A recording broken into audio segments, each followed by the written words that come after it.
Mantra is a prayer that's done repetitiously, like Hail Mary, or you hear people chant Om, or you hear people do a prayer that's over and over and over again. Now there's things they use beads. Sometimes you'll see rosaries, sometimes you'll see malas they're called, and they're a string of beads, usually 108 beads. And as you say the prayers, you go through those beads. I'm going to go get them. I'll be right back.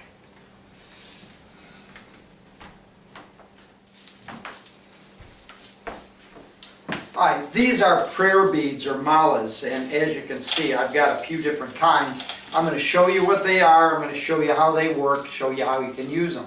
Now, when we're doing a prayer or a mantra, you don't want to lose track and you want a reminder.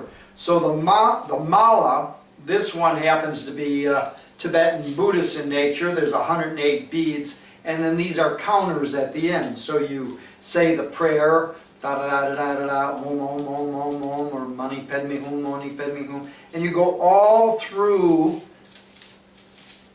them, and then you slide one of these little beads over. That means you did one round, and then you say the prayers again, and then you get back, and then you do the second little bead, and this way it's a counter to tell you how many rounds you've done.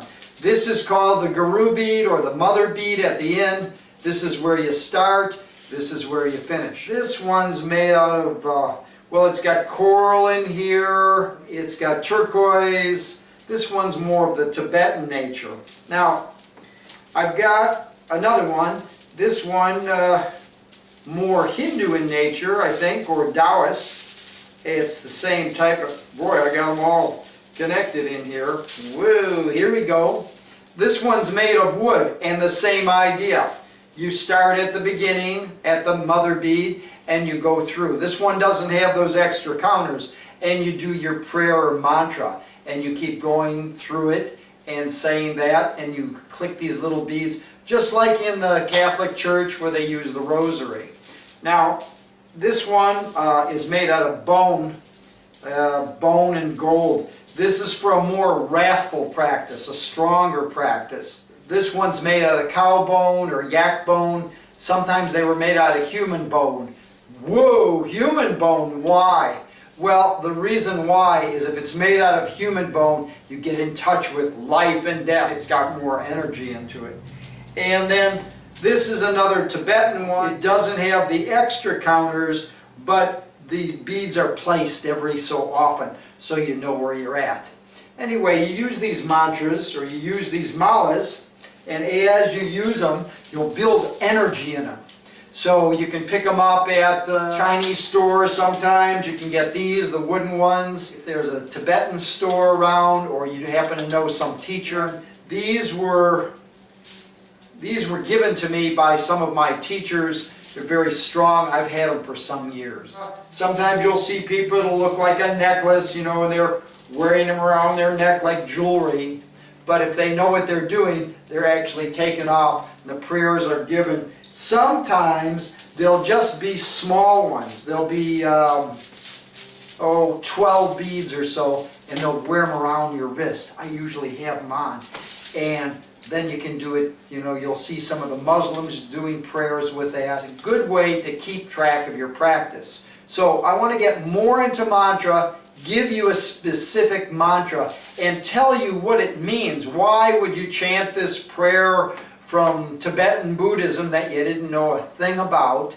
You know, it's like, Om Mani Padme Hum, Om Mani Padme Hum, and you're saying the mantra because a teacher or a friend told you or you heard about it, but what does it really mean? So I want to go through that today, explain the different aspects of doing the mantra, why we do the mantra, and what it does to free up something in your soul, in the spiritual part of meditation. What's the technology or the science behind it? So I'll be right back.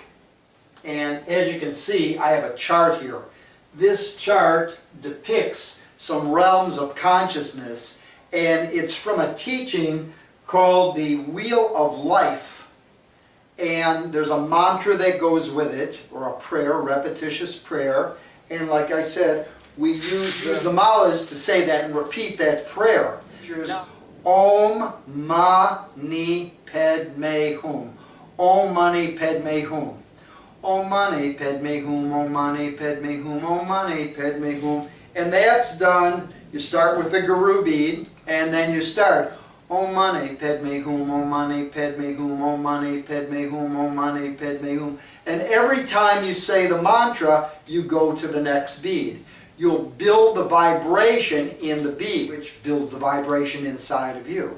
Now, you may be asking, now what does that mean, Om Mani Padme Hum? What does it do? So I want to explain from this chart. This guy, that scary guy up there, in Tibetan Buddhism, some of the teachings you'll see monsters. We go, oh no, a monster. Well, it's not really a monster. It's a wrathful deity. It's the one with the energy. The peaceful deities, like Kuan Yin, looks like Mother Mary. Those are the wisdom deities, and the monster-looking guys who aren't really monsters, they're protectors. Now, the teachings, there's different realms, they call them, or different realms of consciousness. Up here is the God realm, and on the bottom is the Hell realm. Over on the side here are the Titans, or the warriors. And then on this side, the human realm, like us, humans. And on the bottom over here, these are called the Pretas, or the hungry ghosts. And on the other side are the animals. And as you can see, there's 6 different realms of consciousness. They're ego fixation. Ego. And in the middle, it's depicted by 3 animals. A peacock, you know, a bird with pretty feathers, and a snake crawling on the ground, and pig. Now, they represent different things. They represent worry. Worry, who's worried? The snake's worried that it's going to get stepped on. So one of the things that keeps everything locked in place is us constantly worrying, and that's depicted by the little snake there. Struggle is the pig. The pig's always struggling to get enough food, to get more food, real greedy. That's the struggle, that's the pig. And then blame, if you've ever heard a peacock sing, they don't sing, they screech. Rah! So it sounds like they're blaming someone. So it's worry, struggle, and blame, and what that does, this keeps the spokes to the wheel in place. Let me explain a little bit more about the wheel and what it does in the different realms. The God realm, that type of ego fixation is very narcissistic. You know, they're always looking in the mirror, they're always filled with themselves. Look what a beautiful book I made. Look what a beautiful house I made. Look what a beautiful shirt I have. They're filled with themselves. They are the gods. They think that nothing can go wrong and everything they do is because of them. Their house is usually filled with mirrors and beautiful things, and they're always looking at themselves and filled with themselves. And if you ask them how they're doing, of course they're doing great. Okay. When a person falls from the God realm, they usually fall right down to the Hell realm. It's the same as the God realm, except one change. Everything that's falling apart is their fault. You tell them that you have a nice shirt, they go, oh, it's old, and I got it from somebody and it's got a rip in it. You tell them what a beautiful book they did, they say, oh, I got spelling mistakes. You tell them what beautiful art they have, they said, oh, it's nothing at all. They can't take a compliment. They're always in a state of everything is bad and is going to get worse. Usually when a narcissistic person, like a God person, starts to age and fall, they go right into the Hell realm. So we've got these 2 realms, and they're depicted by gods and, you know, celestial beings, and here by hell beings. Now, they have words that go to them, or mantras. Om is the God realm, and Hung, H-U-N-G, is the Hell realm. Om Mani Padme Hum. So every time we say one of the words, we're going to try and free up that ego fixation that's stuck in one of the realms. Let's go on. Over here on the right side, this is depicted with a beautiful tree here, a beautiful apple tree. And it's in the Titan realms. The Titans are warriors. They're always, if you say, how are you doing? What is it to you? Whatever you say to them, they want to have a war. They're ready to fight. They don't trust you. They're ready to fight. They're ready for war. Okay. The beautiful apple tree grows in their realm. But the apples fall in the God realms. Of course, the gods would say, of course we should have these apples. We are the gods. Okay, so the gods eat the apples, and of course they throw it over the fence, which, boom, lands like a bomb in the Titan realm. So the Titans think that the gods are always fighting with them.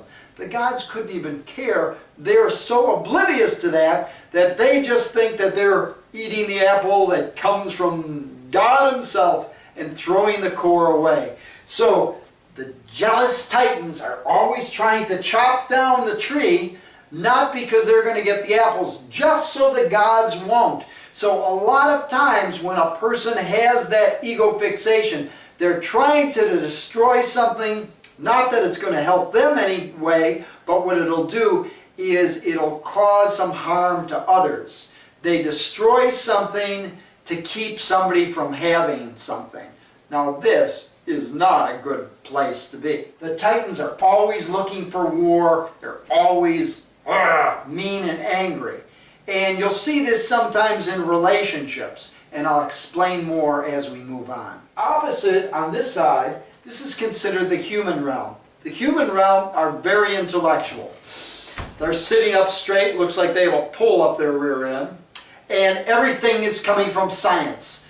This equals this, that equals that. The way we do this, we explain it through medicine, we explain it through chemistry, we explain it, everything is very exact and very explanatory, if that's a word. Anyway, it's explained in detail. Such detail that there's no flexibility. They are so rigid that they're stuck in that realm. Now, they do say that this is the easiest realm to get off the wheel.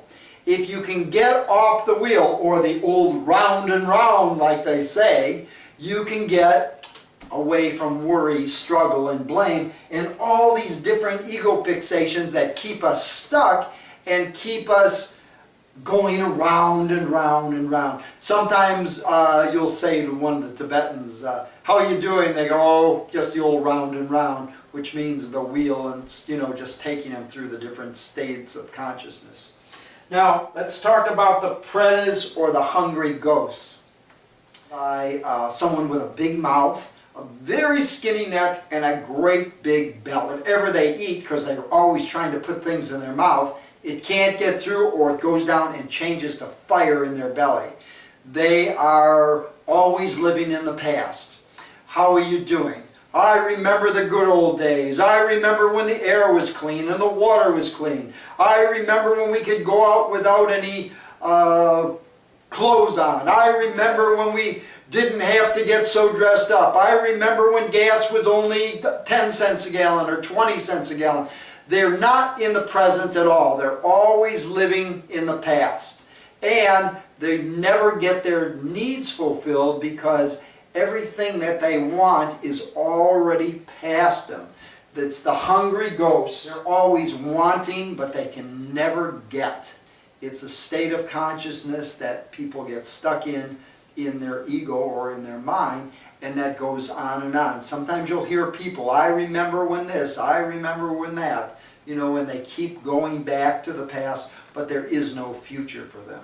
On the other side are the animal realms. The animal realms, or that type of person or ego fixation, is usually used for their body. Somebody always wants them. If you see two animal personalities, and like they'll say, do you want to go to the show tonight? And they'll say, oh, I don't know, do you want to go? Well, I'll go if you want to go. Well, I don't know, maybe. What show do you want to see? I don't know. What about you? So they can never make up their mind about anything. What happens sometimes is an animal will go in relationship with a titan. So what happens is the man is the titan. He's got all the rules and all the warrior stuff. He's got rules for, not himself, but he's got rules for his animal. He's got his wife or his girlfriend on a leash, and he's constantly telling her what she should do, when she should do it, how should she do it, and he never says, "Dear, you're doing great." He usually says, "You're about the dumbest animal I've ever met," or "the dumbest this," or "this is the easiest thing." So he might harm her physically and he might not, but he'll definitely beat her up mentally, because as far as he's concerned, that's his possession. Now, we covered the God realm, the narcissistic realm, where we're always filled with ourselves. We covered the hell realm. That's when everything is bad because of what we do instead of great what we do. We looked at the titans, or the warriors, who are always fighting amongst each other, fighting amongst everyone, jealous of the gods, jealous of all the other realms. Then the humans are they're very analytical, they're very brilliant, they're very rigid like a pole. There's no bending, no flexibility. Then there's the hungry ghosts, never having fulfilled any of their motions. They're always living in the past. The animals, like I said, the animals are always used for their body. They can't mind. They're led around by their nose, like you'll see a bull with a ring in his nose.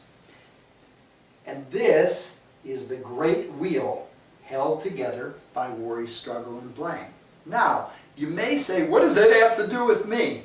Well, the idea is, if we're not controlled by our different emotions, sometimes happy, sometimes sad, sometimes worried, sometimes angry, sometimes blaming others, sometimes being the animal, sometimes being the warrior, how do we get off that wheel that drives us crazy? There's a mantra or a prayer to do. Om, Ma is the humans, Ni, Om Mani, Titans, Om Mani, Ped, Me, Hum. When you chant the mantra, so you take your mala, your feet are flat on the ground, instead of being back in the chair like this, make sure you sit up on the edge of the chair. Your feet are flat, shoulders are back a little, the chin's pushed back. You relax yourself, take in a deep breath. If you have glasses on, like I do to read these things, take them off. Let everything relax. Make sure the phone's off, the stove's off, and you have a quiet space. And then you can start chanting the mantra or saying the mantra, Om Mani Padme Hum, Om Mani Padme Hum. Usually close my eyes, relax. Om Mani Padme Hum, Om Mani Padme Hum, Om Mani Padme Hum, Om Mani Padme Hum, Om Mani Padme Hum, Om Mani Padme Hum. Om Mani Padme Hum, Om Mani Padme Hum, Om Mani Padme Hum, Om Mani Padme Hum, Om Mani Padme Hum. Om Mani Padme Hum, Om Mani Padme Hum, Om Mani Padme Hum, Om Mani Padme Hum, Om Mani Padme Hum. Om Mani Padme Hum, Om Mani Padme Hum, Om Mani Padme Hum, Om Mani Padme Hum, Om Mani Padme Hum, Om Mani Padme Hum. Om Mani Padme Hum, Om Mani Padme Hum, Om Mani Padme Hum, Om Mani Padme Hum. Om Mani Padme Hum, Om Mani Padme Hum, Om Mani Padme Hum, Om Mani Padme Hum, Om Mani Padme Hum, Om Mani Padme Hum, Om Mani Padme Hum. Om Mani Padme Hum, Om Mani Padme Hum, Om Mani Padme Hum, Om Mani Padme Hum. Om Mani Padme Hum, Om Mani Padme Hum, Om Mani Padme Hum, Om Mani Padme Hum, Om Mani Padme Hum, Om Mani Padme Hum, Om Mani Padme Hum. Om Mani Padme Hum, Om Mani Padme Hum, Om Mani Padme Hum, Om Mani Padme Hum, Om Mani Padme Hum. Om Mani Padme Hum, Om Mani Padme Hum, Om Mani Padme Hum, Om Mani Padme Hum. Oh money, Padme home, oh money, Padme home, oh money, Padme home, oh money, Padme home. Oh money, Padme home, oh money, Padme home, oh money, Padme home, oh money, Padme home, oh money, Padme home. Now I'm back to the original space, to the guru bead or the mother bead, and I've gone all through. That means I did 108 repetitions of the mantra. So as you do this mantra and you send out this vibration, it works in a way, the spiritual technology is very different. It starts to free you from all these different realms of consciousness. Now this guy who holds the wheel, he's the one that comes and takes your life. Okay? So at the end of our life, we don't want to be stuck with hating somebody or thinking we're not good enough or having somebody lead us around like an animal. We want to be free. So to get free, one of the ways to do it is to chant the mantra. Qigong Inner Circle works in a lot of ways. It'll work to get you healthy. It'll work to get you wealthy. It'll work to get you strong. And it'll work on our internal states, our meditation, the different mantras, and I'll share more of the mantras and the magic. Quite a few years ago, one of my teachers said, before he would give me the next teaching, I had to repeat the mantra, Om Mani Padme Hum, 100,000 times. Whoa, that's a lot of times. So I came up with a way that I could do that because it takes years to go 100,000 mantras, Om Mani Padme Hum, at 100 at a time. I was working with a company in Detroit, Michigan called Midwest Research. And what they did is they made subliminal programming tapes.